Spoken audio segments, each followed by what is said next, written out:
कभी राजनीति के मौसम वैज्ञानिक कहे जाने वाले रामविलास पासवान के बेटे चिराग पासवान के साथ वो हो गया जिसकी वे कल्पना भी नहीं कर सकते थे। कल तक वे लोकसभा में अपनी लोक जनशक्ति पार्टी के नेता थे। आज उनकी जगह उनके चाचा पशुपति कुमार पारस ने ले ली है। देखते ही देखते वे अपनी पार्टी में बेगाने हो गए। ऐसे में बड़ा सवाल ये उठता है, आखिर चिराग के सियासी बंगले में ये आग किसने लगाई और इन सब के पीछे कौन है? क्या नीतीश कुमार का मिशन बदला पूरा हो गया?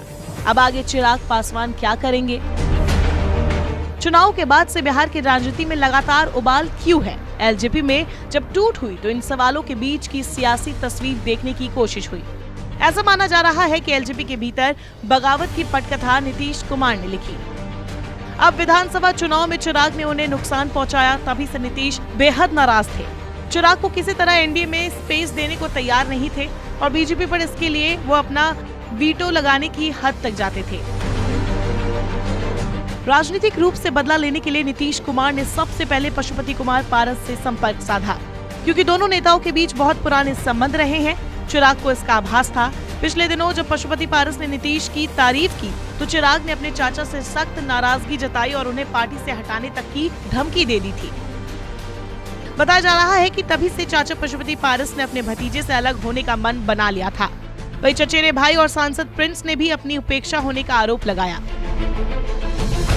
अब देखने वाली बात यह है कि एलजेपी के नए गुट का आगे का रास्ता कैसा होगा।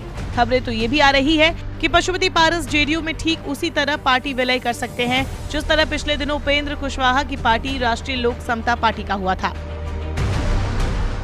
अब सबसे बड़ा सवाल है कि चिराग पासवान अब क्या करेंगे।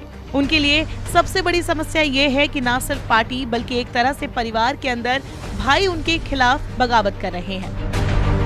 पार्टी के जो 5 सांसद अलग हुए उनमें पशुपति कुमार पारस उनके चाचा है तो प्रिंस चचेरे भाई।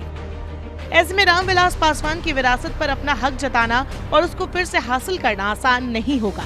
लेकिन ये भी सही है कि चिराग पिछले कुछ सालों से एलजेपी का चेहरा रहे हैं।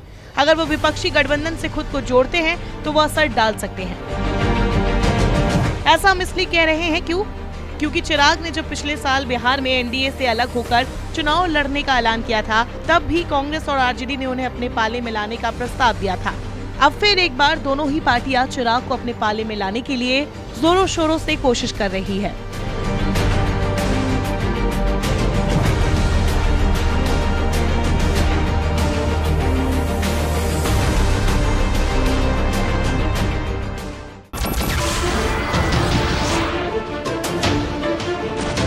नमस्कार, मैं हूं मानक गुप्ता। अगर आपको हमारा ये वीडियो पसंद आया हो तो इसे लाइक और शेयर जरूर करें और हाँ, हमें सब्सक्राइब और फॉलो करना ना भूलें ताकि आप देश और दुनिया की कोई खबर मिस ना करें।